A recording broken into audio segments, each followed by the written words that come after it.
it always gets streamed live on YouTube before I start the recording.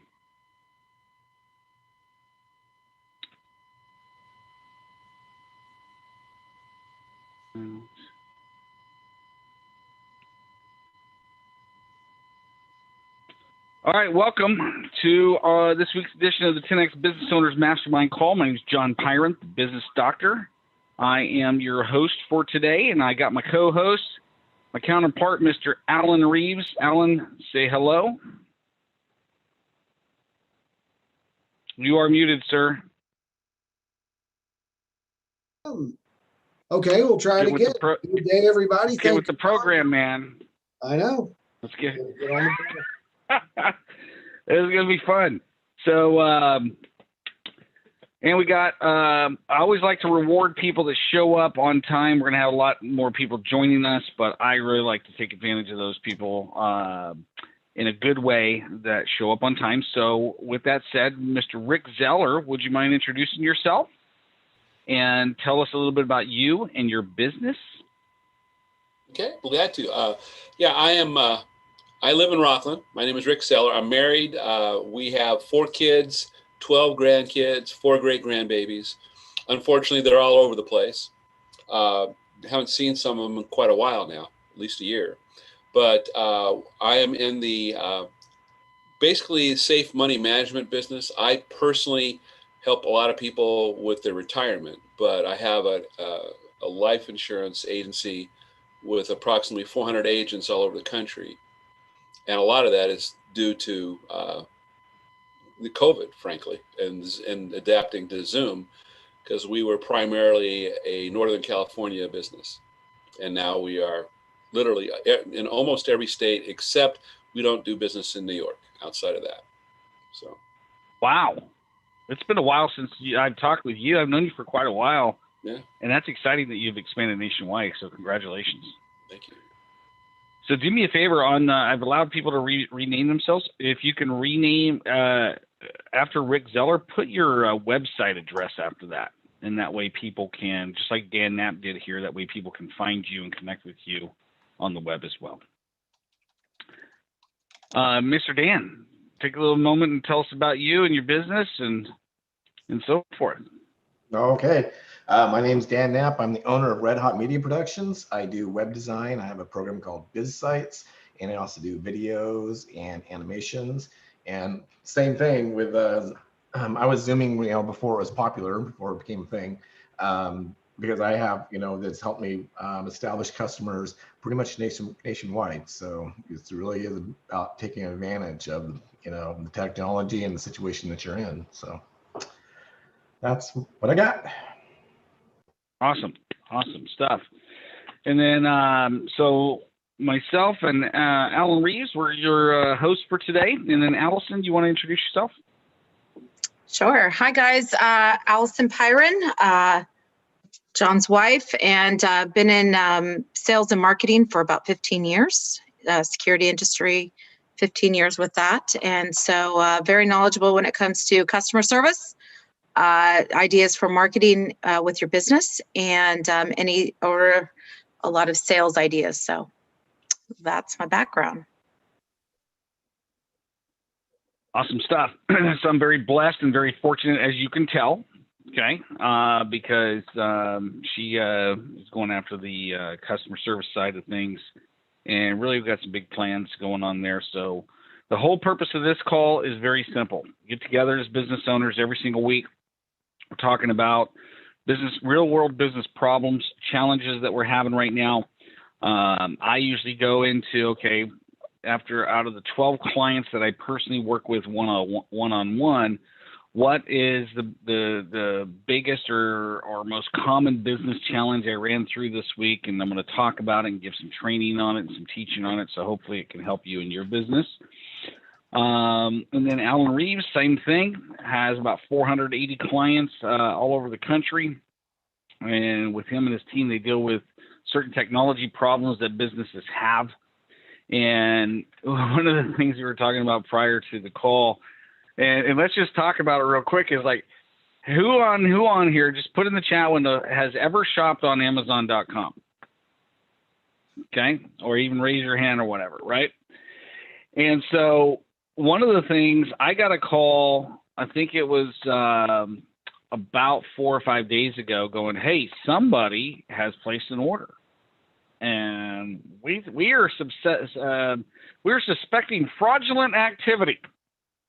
And so we're calling you because it's been an $843 charge out of New Jersey, and we just want to verify that this is you. I knew right away it was spam, knew right away it was fraud, didn't even press a button or take the call. So, Alan, share the story you were telling me. And you're going to love this. If you're a business owner, I want you to pay close attention to this, because I don't care how much you think, man, I've got this employee. He's been with me for 20 years. You know, we go to softball games. We go to baseball games. We do all this stuff. And he babysat my kids when they were, I can trust him, right?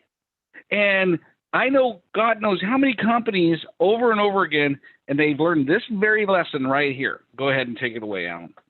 So as an IT service provider, we provide third-party and higher levels of security on certain services than you normally find out of the box.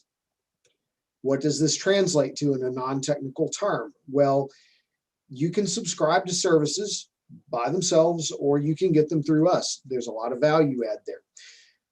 One of the things that we do is provide an additional layer of security on top of Office 365. Office 365 manages millions and millions and millions of email accounts across the globe. We have an insurance agency here in Tennessee that we support with this solution. And yesterday, our security system threw an alert that went to us and created a ticket, but it also went to the insurance agency owner, who immediately was completely alarmed, picked up the phone and said, "Did you see that?" Oh yeah, we saw it. And we had a meeting about it today. Basically, one of her staff had created a rule within their email system to forward every single work email to a personal email address, along with a couple of other rules to prioritize emails from certain people. And basically, this person was setting themselves up to move on and take as much as they possibly could. Sure. Start their own agency, man. Why not? Intellectual property, move the contacts over, and all these things, because of our system, are setting off alerts. Whereas if you've just got consumer grade email that you're trying to use for business, you're trying to run your business off a Gmail address. If you've got Office 365 directly through Microsoft, you don't have any of these mechanisms that are watching the doors and windows, so to speak. And I had as a result of that, I had a fantastic meeting with that business owner, that agency owner today. Found out that since October, the last time that she and I had talked, she's bought a business and opened 2 more offices. And so there's, I found out that there's extended opportunity there for us that I was not aware of had our systems not caught this. And you don't think about these things. You don't think about these little things every so often. But one of the driving factors for data loss in a business is sabotage. And people don't think about that. You never want to think about it. Just in the same way, you don't want to think about somebody breaking into your physical building. You don't want to think about your hard drive crashing. You don't want to think about these things that have always happened to other people. But sabotage is huge, huge, huge, huge. And so now, for it. Let me ask you a question. So, you've been in business for, next year will be Mouse Call's 25th year, right? Correct. And I've been doing this, 31 years. It'll be 31 years this year, several different companies. And one of the things that has been, I've not only had it happen to me in another company I own, but as a consultant, I run across this all the time. And usually it's like, the last one that was really, really big is I took on this company in the Bay Area. 24 employees. They've been around for, I think, about 28 years at the time. The average employee had been there more than 16 years. So incredible ownership, incredible leadership. And so when I went in, I started doing these assessments on the employees and making sure that the right people are in the right seat on the bus and that they're getting, they're maximizing their strengths and minimizing their weaknesses. I ran across the owner's right-hand person who was handling the bookkeeping and the payroll. And I go to her. I'll just call her Sally to protect the innocent here. And I said, hey, what does, why is Mary doing the bookkeeping and doing the accounting? Everything I'm seeing in her assessment, everything I'm seeing does not, she's got to hate that job. It just doesn't play to her skills. So she goes, you kind of notice that. I was kind of wondering if she was the right fit for that. I'm like, how long has she been doing that? Oh, 12 years. I'm like, that's a long time. Long story short, designed a whole new job for her and approached her with it, and she was all on board. And then she quit a couple of days later. And then we find out that she had, for the last 7 years, been embezzling money from the company, in tune of about $275,000 using the Office Depot card and Staples card. This is another thing where, by accident, we get an alert on it, using a piece of technology. And because of that alert, we find out, oh, this employee, who knows how long that employee has been there, has it set up where all their email interaction, data, who knows how deep this goes, where they're forwarding stuff to themselves because they possibly are going to go start their own agency. Now, here's the only reason I'm sharing all this. I want to point something out, and Rick, you could probably chime in on this. As a business owner, as a company, the person that owns the relationship with the client owns the client. If we as business owners, and I've been so guilty of this, I learned this lesson the hard way. I lost almost $460,000 a year in reoccurring revenue because of this mistake right here.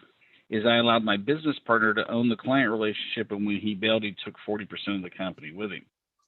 And so the only thing I can say from this is even though she's going to, rip off the company for all this intellectual property and go and open up her own store across the street. Now she's in Tennessee. I don't know what the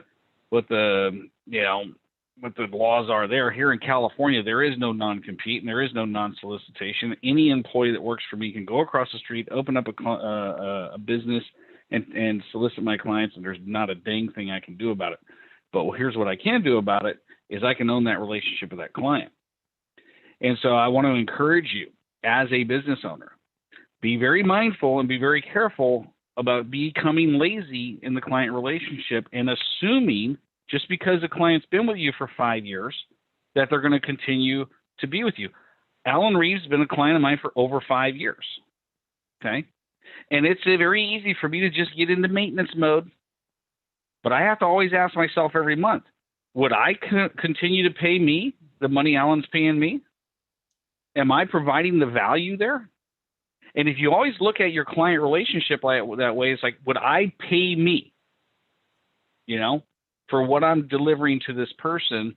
Always make sure that client relationship is at the forefront. So when an employee like this does what they do, you're going to have your risk is very low on that business. So I would like to open it up. Anybody can jump in at this point. Anybody got any ideas or feedback about this topic that they would like to share? Just raise your hand, first come, first serve, or unmute yourself. And John, while we have some people coming in, I can take your relationship topic and really kind of throw it on its head to illustrate how strongly that matters as well. And John is aware of this. Some years ago, I was a partner in another company that I walked away from due to various and sundry circumstances. I had some major disagreements with how that was being operated. And I was responsible, along with my operations director, for 85% or so of the revenue and clients that were within that company. And as part of the exit agreement that I put together with their attorneys and my attorney, I was going to craft a letter to go out to all these clients, some of which I had had for over 20 years. And I allowed that to be sort of chipped down and edited into something much more formal. Didn't even really sound like it came from me. And they were to deliver it to these clients that had known me for all this time, which put a bad taste in my mouth. I didn't find out for another 2 years or so that they actually did not fulfill that part of the agreement. They did not let people that I had brought in and over from another company know. They didn't know that I had departed that company. They did not know that my operations director had departed that company. Why did they not tell them? Even though we had established an agreement with the attorneys, we had established the wording and verbiage. Why did they not tell the client base that we had gone? Because we were the face of the company. We were the ones that cultivated those personal relationships. My partner over there had never met the majority of these people in person ever. And he probably had a pretty good idea of what that might do or the questions that might rise. And again, that's taking it a totally different angle, but he knew that it was relationship driven, and he didn't want to divulge that. Yep. Yeah. So kind of the key thing is one of the things I learned as a business owner, and if you've been in business for any length of time, is we as human beings will tend to go with status quo when we hit a goal and we don't reset a new goal. We kind of lose that drive of what pulls us into the future. And I was talking to a client of mine yesterday that they own a civil engineering company. They're almost 3 years old. When I took them on 2018, I think October 2018, they'd only been in business for 2 months. They finished the year at 30,000. The next year they did 165,000. Last year they did 4,000. This year they're on track to do close to 900 grand. And these are two brand new people, man. They just two employees that went and started their own business. They didn't go and rip off their ex-employer. They just took their knowledge and experience and went elsewhere. So when I asked them, I said, hey, and this is very powerful. If you haven't done this recently, I would highly recommend you do this at least once or twice a year with every single client you have. And that is, I asked them at the end of our call, I'm like, congratulations, man. Bravo on the success. If you were in a position to refer me to a friend or colleague, would you refer me? And they said yes. And I go, okay, let me ask you another question. And they already know because I've already trained them on this. They go, I already know what the next question is. I go, okay, good. Let's just say you're talking to that person that you're referring me to. What would you actually say about me? And I mean, I thought they would say strategy, planning, execution. You always have these great ideas, John, all this, strategic planning and stuff like that I think I'm freaking like a bomb at. But the one thing that they pointed out that I'm like, it applies to every business owner, including myself. They go, the number one thing that you do for us is you make us look at our business every week. Mm-hmm. You have prevented us from being comfortable in our business. You basically, truth be told, me and Frank would probably not rather just have fun and not have to face certain truths every week.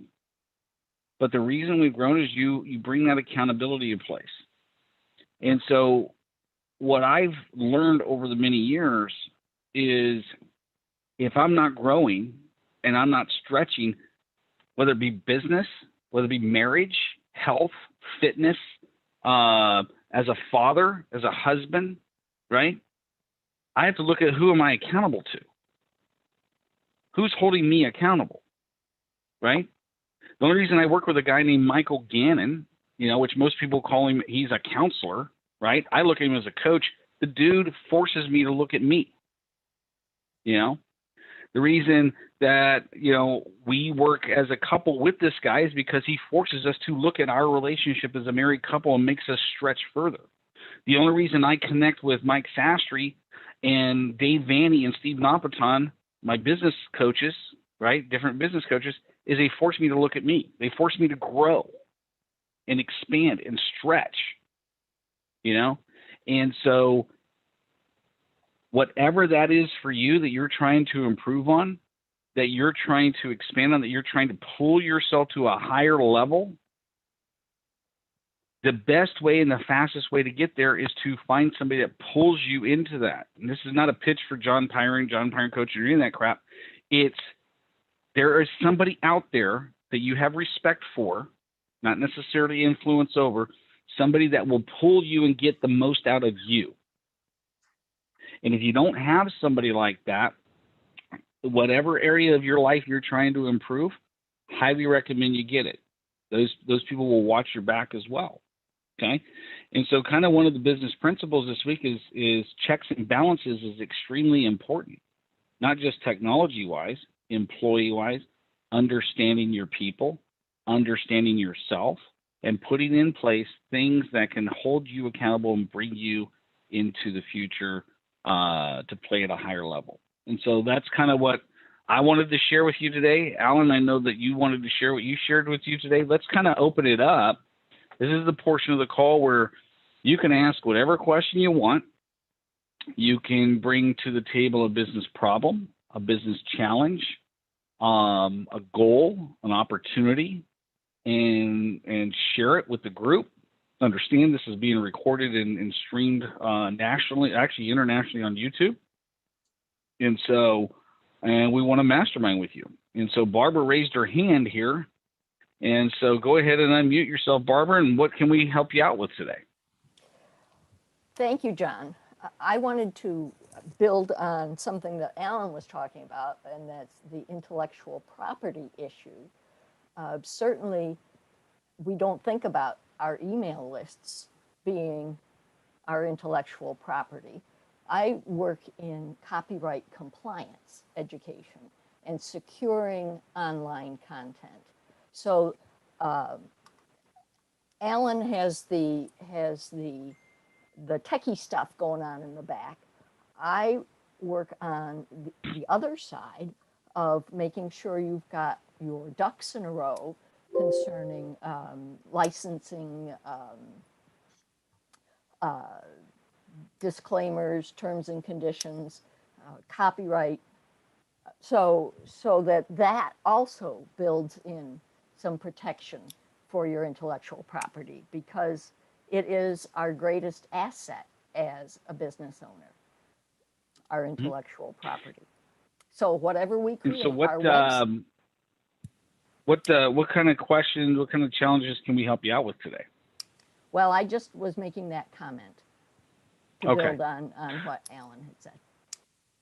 Cool. And Barbara, by the way, I've checked out her website. If you don't know her website, managecopyright.com. Managed or manage copyright.com? I'll stick it in the chat. Managecopyright.com. So highly recommend that you go and engage with her, especially if you're an author, speaker, coach, consultant. If you create any content at all in any way, shape, or form, definitely worth a conversation with her.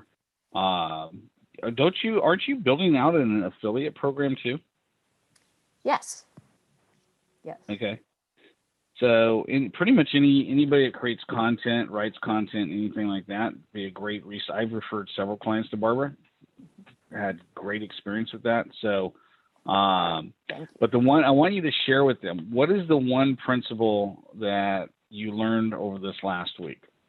One business principle when it comes to, and it has to do with numbers, tracking your numbers, remember? Yes, tracking numbers. And so, yes, making contacts, setting appointments, how many of those appointments were held, how many are still pending, what the sales are or the potential coming out of those calls. Are they prospects to be clients, door openers, or referral partners? So that, yes, had a very good exercise with tracking those numbers and saying next week there'll be more. More contacts, more meetings, more opportunities. Yeah, knowing your numbers is very key. When you get to a point where you're like at a level where Rick is, Alan is, and I can't speak for you, Rick, so feel free to chime in, is, when I first start, every business I've ever started, the very first thing I do is I track my numbers. How many contacts, how many conversations I get into, how many appointments I run, how many people I close, and I track those numbers. And until my calendar is overfloated with client appointments, actual client appointments, I don't stop tracking those numbers. I need to be able to have a predictable business, not something I'm guessing at. And the more you can track those numbers and create a tracker, Dave Vanny, I met Dave. Dave started personally mentoring me in 1996, and I built 3 multi-million-dollar companies with this dude. He always makes me laugh because he's like, you guys and your little fancy flip phone things and your little computer. He doesn't even know how to turn on a computer, man. It's like, he got this flip phone. And he goes, you want to know my system? Here's my system, man. Here's my system. I take out a yellow notepad here, and on that yellow notepad, I write at the top 32 days. Because that's how many days I'm going to track this, 32 working days. And then I number 1 through 32 on the side, and then I put contacts, I put appointments ran, and then I put sales. And the dude makes well over 500 grand a year. So I listen to him because he knows exactly what he's doing. And all the dude track, this is his tracker right here, man. This is it. Okay? He's like, I don't have a CRM. I don't have a fancy phone. I don't have any of that. And I can run circles around you. I'm like, okay, dude, but I like my technology, man. But all he does, he keeps track of how many contacts he gets into. Contacts me, I have a conversation with you, and I ask you for an appointment. That's a contact. Appointments ran. Some of them run, some of them don't. He keeps track of it. How many sales? And what's funny is he whips out box after box of these yellow notepads. And so here's the moral of the story. Because he tracks his numbers, what he's discovered is the only thing he can control, and the only thing you and I can control, is how many people we contact. That's it. I can't control whether they show up to the appointment, I can show up 100% and do my part, but the only thing I have control of is contact. And sales is a contact sport. Business is contact sport. Keeping a fire lit, a fireplace requires new wood to be put on it. And so if you do nothing else other than track your numbers, the things that are important, and continue to add new wood to your fire, your business is always going to be sustainable, grow.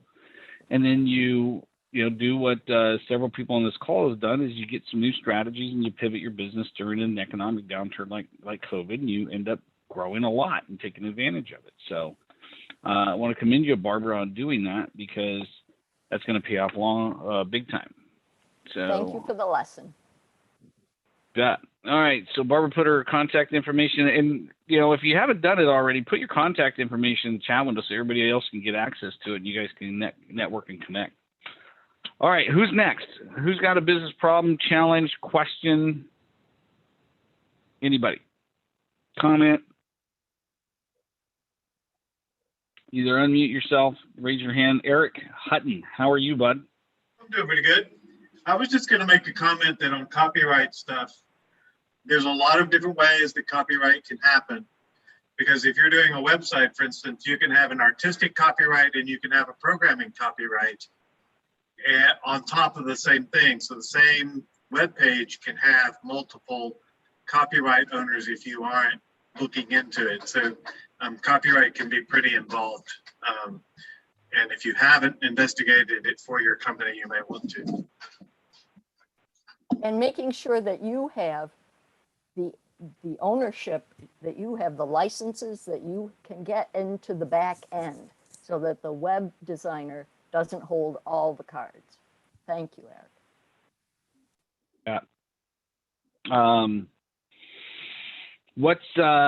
then put your, so you and Eric should really connect, Barbara. You guys would be able to do stuff together. You're in Boston and Eric's in the Tennessee area. So you guys are like 1 hour difference apart, and I think it'd be a good connection for you. So, one of the things, anybody else have any business problems, challenges, anything like that? Before I bring Mr. Dan Knapp on, because I want to have a dialogue about something here that I think is going to benefit everybody. Okay. Who's next? Rick, what's up, buddy? Well, I just had a couple of comments. First off, I couldn't agree more about numbers. You have to know your numbers or you're not going to grow. And if you grow, it's an accident. I don't think anyone really wants their business to be an accident. You know, you can't know what you use the word predictable. And when you know what your ratios are, your business is totally predictable. It's not magical, it's mathematical. So I think that's really, really important. The other thing is you were talking about basically what I refer to as working through people. In our business, every one of our agents is a 1099 independent contractor, which means it's like herding cats. Well, it is. It's just herding cats. And when I get a new one on that starts hiring people under them, when they have somebody that I perceive as going to be a winner or comes in and starts going right away, it's true that it's their business, but it's also my business. And when somebody that works under me goes out and gets an elephant, or even doesn't have to be an elephant, it could be just a pretty big case. I make it my business to know those clients because it's their client, but it's my client too. And I think it's really important because even if they leave me and they want to take the business, I still get my overrides on it. But what happens if they get out of business? What happens if they die? Somebody's going to end up with that account, and it might as well stay in our agency. So I work through people. I don't rip them off. I don't steal from them, but I work through them because if I don't, if something happens, and stuff happens, you know, I'm in a good position to not lose my tail because I was too lazy to do that. So. Yeah. No, that's a great point, is knowing your numbers, having it be predictable, getting to know not only the people that come into your team and identifying the A players and helping them be successful. I mean, the way I look at it is if I'm going to bring somebody on my team, my job as a CEO, as a leader, and I learned this from Taro Mikuni. In this town, there's a sushi place called Mikuni, and it's very popular in this whole region. Right, does a lot of give backs, does a lot of things. But many years ago, he changed. He's got a different title now. But when I first met the dude 8-9 years ago, he replaced his business card. Instead of it saying Chief Executive Officer, it said Chief Encouragement Officer. And that really meant a lot to me. I was like, as a younger business owner at the time, going, that's my job. My job is to be able to encourage and help my people be the best that they can possibly be. And if I hire the right people for the job, train them, put them in the right seat on the bus, great employees don't cost me a dime. They make me money. Good employees cost me a lot of money. Okay? But great employees, people that are better than me in that area of my business, is going to make me money. That's why when I was sitting down looking at my own business plan, Allie and I, my wife and I, have been married a little over a year, and I hadn't slowed down enough to realize, wait, I got a person here that is far better at communicating with people than I am, far better at customer service than I am, far better at, the warm fuzzy than I am. Okay. And it's like, Oh, wait a minute, John. I now have a partner. Wait a minute. I knew you were going to chime in. What's up? She's prettier too. Let's just get that. Oh, she's pretty. Yeah. Exactly. But classic example, it's like, I'm like, wait, I've been a TTI member of these DISC behaviors assessments, driving forces motivator assessments, and talent and skills and competencies. And I'm really good at assessing teams, but I don't really want to take it beyond that. And that's a multi-million-dollar business. There's companies out there that have that part of their business brings in millions of dollars a year. But I have to be able to want to be passionate about it as an owner, and I'm not. And so I discovered that's her passion. So now not only do I have somebody in my company that's better than me at customer service, better than me at follow-up, better than me, and looks better, what looks a whole lot better, right? Okay, I'll get you that, right? Like, I'm building it up, right? I'm earning some points right now. Okay. And somebody that could really take the customer relationship deeper as far as adding value, because if you can get employees operating on the same page, rowing in the boat in the same direction, you can blow up any business. My job now as the owner is to get out of her way. And here's a lesson for you. When you hire somebody that's better than you, the only time you should hire somebody is you want them to take on that role of your company, and you want them to be better than you at that role of your company. You'll never get your freedom otherwise. Okay? And where most small business owners fail, it's usually between that $500 and $1 million mark, because they have to hire some people in order to maintain it. And then they hire somebody and they think, oh my God, okay, I got this person. And they're like, oh wait, they're better than me. And they want to take control back. And it's a mindset growth piece. Okay? And so the key takeaway is make sure that you bring on people that are more talented than you, are better than you, are greater than you. Because if you are tracking your numbers, like Rick was talking about, it's very simple. You already know the numbers. So once you've maxed yourself out, I can hire somebody else. Plug them in, train them. They take over half my numbers. I got some more room to grow more numbers, and I grow it one at a time. That's what happened with my client that they're not even 3 years old, and they've doubled every year. That's all they've done. They've tracked their numbers. They've tracked their activity. They know what the numbers are. They know exactly when they need to hire a new person, how to make them productive, et cetera. And you only get that by tracking and being a professional as a business owner. So thanks a lot, Rick, for your input there. Really appreciate that. Anybody else? Who's up next? Dan Knapp. Unmute yourself for a second, man. Yes. I got this. So Dan, the easiest, fastest, most profitable way to grow your business, double, triple, quadruple, whatever comes after that. Okay, if you're a math guy, you could probably put it in the thing, quintuple it or whatever, right? Is through joint venture. Okay, is working with somebody who's going after your target audience and doing a joint venture. And in our region, there's a famous celebrity. I'm not going to mention it because of confidentiality at this point. Okay, but we were able to sit down with this person, and we're going to do a joint venture, and that's going to more than double, triple, quadruple, probably 10x your business, dude, to be quite honest. I mean, it's just going to give you so much exposure nationally, and not my business as well. But here's the reason I'm sharing this. Find someone. Here's a great homework assignment for you. If you want to grow your business 25, 30% over the next 12 months, regardless of where you're at, I would go and find at least one or two joint venture partners that you can take that relationship deeper. So instead of making 1,000 cold calls a week, okay, you go after and you create a joint venture partner that you both are going after the same client.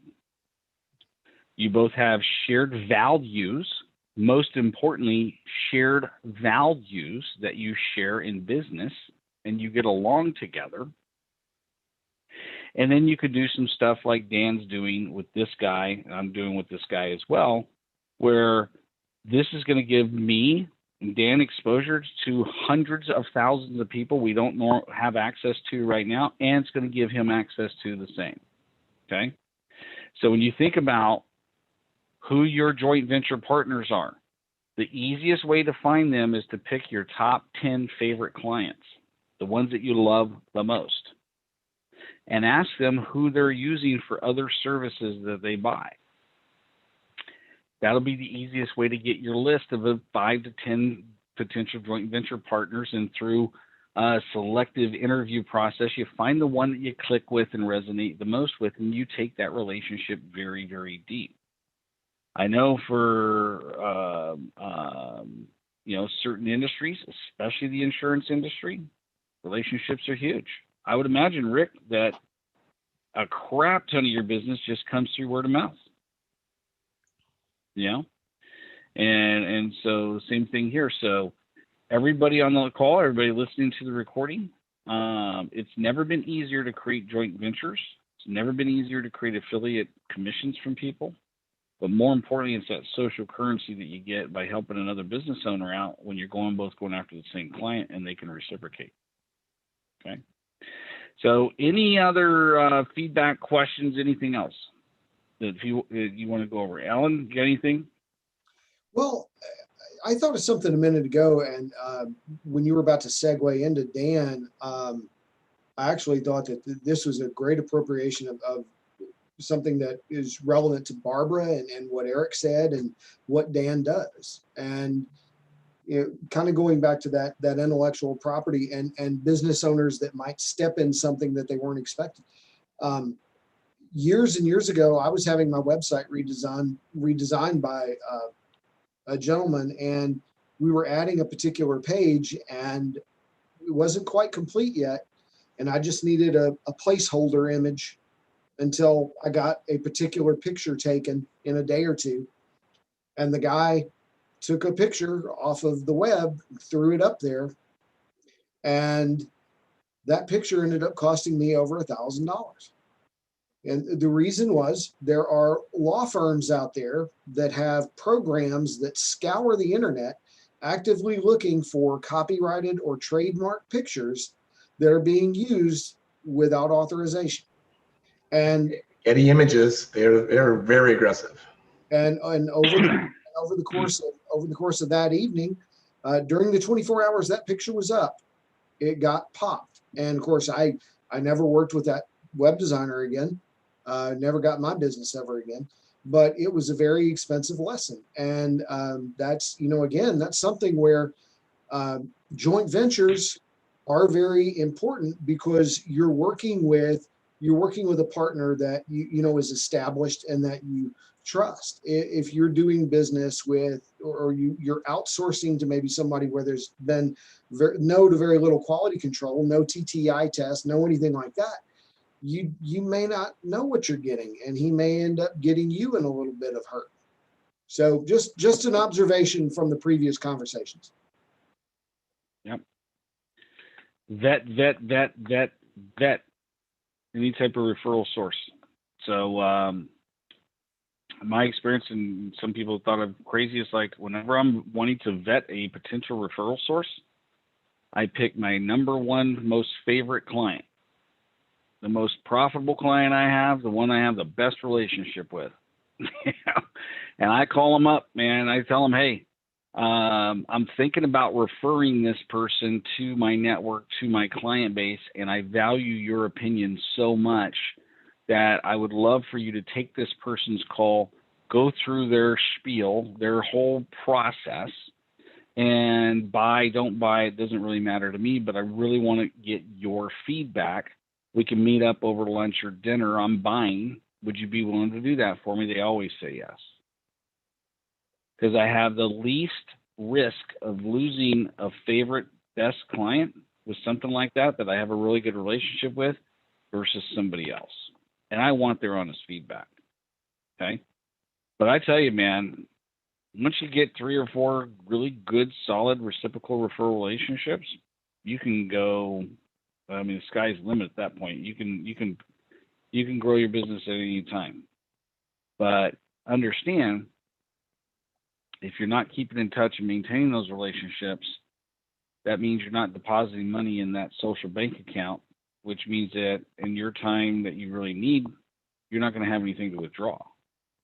And so the person that gives the most is the one that receives the most.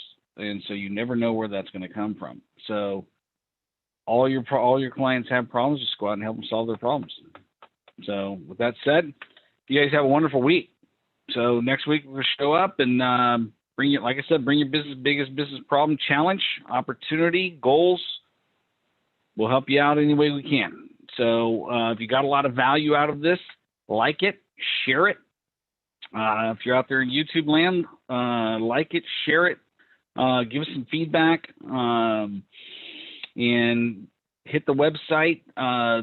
This entire thing is ultimately ending up in a podcast. So if you look up 10X Mastermind Group in your favorite podcast app, 10X Mastermind Group in your favorite podcast app, this is going to start automatically being streamed into that podcast channel. So go out and make it happen. We'll talk to you guys later. Have a great one.